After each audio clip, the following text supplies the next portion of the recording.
Γεια σας, είμαι η Τζέννη Καμαράδου και είμαι εργασιακή ψυχολόγος και Day Strategist.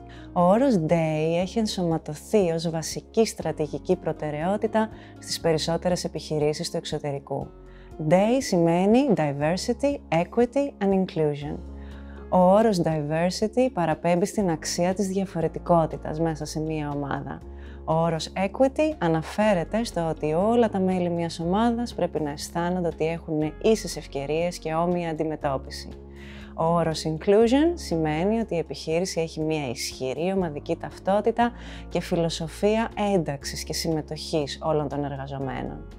Επιστημονικές έρευνες έχουν αποδείξει ότι οι ομάδες που βασίζονται στη διαφορετικότητα είναι πιο καινοτόμες, δημιουργικές, επικερδείς και καλύτερες στη λήψη μακροχρόνιων στρατηγικών αποφάσεων.